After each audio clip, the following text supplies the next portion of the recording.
యుద్ధం అంటే కేవలం క్షిపణులు బాంబుల దాడులు మాత్రమే కాదు. ఆధునిక కాలంలో అది డిజిటల్ బ్లాక్అవుట్ కు కూడా దారితీయవచ్చు. ప్రస్తుతం ఇరాన్ ఇజ్రాయెల్ మధ్య నెలకొన్న ఉద్రిక్తతలు ప్రపంచ వాణిజ్యానికే కాదు, గ్లోబల్ ఇంటర్నెట్ నెట్వర్క్ కూడా పెను సవాలుగా మారాయి.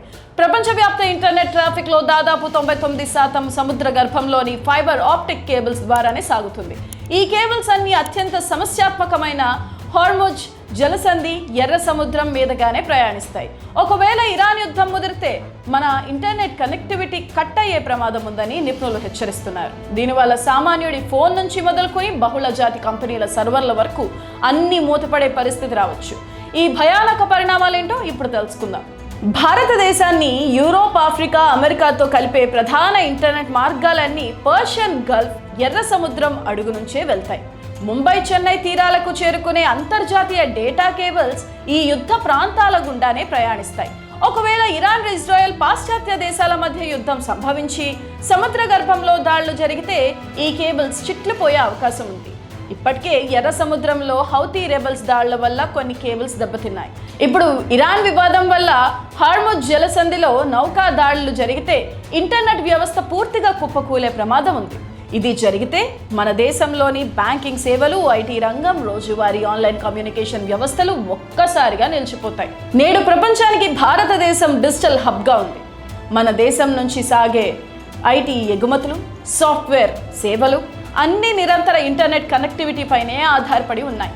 ఒకవేళ గల్ఫ్ మార్గంలో కేబుల్స్ దెబ్బతింటే మొత్తం ఇంటర్నెట్ ట్రాఫిక్ను ఇతర సుదీర్ఘ మార్గాల వైపు మళ్లించాల్సి ఉంటుంది. దీనివల్ల ఇంటర్నెట్ వేగం విపరీతంగా తగ్గిపోవడమే కాకుండా విదేశాల్లోని సర్వర్లతో కనెక్షన్ ఫెయిల్యూర్ పెరిగిపోతాయి.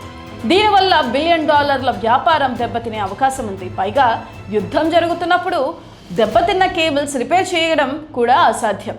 మరమ్మత్తు నౌకలకు భద్రత లేని కారణంగా ఇంటర్నెట్ పునరుద్ధరణకు నెలల సమయం పట్టవచ్చని సాంకేతిక నిపుణులు ఆందోళన వ్యక్తం చేస్తున్నారు. ఈ ముప్పును ముందే ఊహించిన భారత ప్రభుత్వం తన డిజిటల్ మార్గాలను వైవిధ్యీకరించుకునే పనిలో పడింది. కేవలం ఒకే రూటుపై ఆధారపడకుండా India, middle east, Europe economic corridor వంటి ప్రాజెక్టుల ద్వారా భూమార్గం, ఇతర సముద్ర మార్గాల ద్వారా డిజిటల్ కనెక్టివిటీని పటిష్టం చేయాలని చూస్తుంది. అయినప్పటికీ ప్రస్తుతానికి పర్షియన్ గల్ఫ్ మార్గమే అత్యంత వేగవంతమైనది, ప్రధానమైనది కావడంతో ఇరాన్ యుద్ధం మన డిజిటల్ ఆర్థిక వ్యవస్థకు పెద్ద పరీక్షగా మారింది. ఆధునిక యుద్ధాలు కేవలం సరిహద్దులకే పరిమితం కావని, సామాన్యుడి చేతిలోని స్మార్ట్ ఫోన్ నుండి బహుళ జాతి కంపెనీల సర్వర్ల వరకు అన్నిటినీ స్తంభింపజేసే డిజిటల్ వార్గా ఇది పరిణమించబోతుందని విశ్లేషకులు హెచ్చరిస్తున్నారు.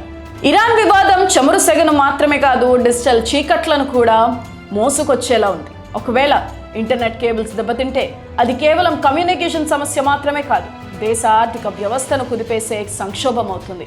మరి ఈ డిజిటల్ విపత్తు నుంచి మనల్ని మనం ఎలా కాపాడుకోవాలో ప్రభుత్వం సిద్ధం చేస్తున్న ప్రత్యామ్నాయ ప్రణాళికలు ఎంతవరకు ఫలిస్తాయో చూడాలి.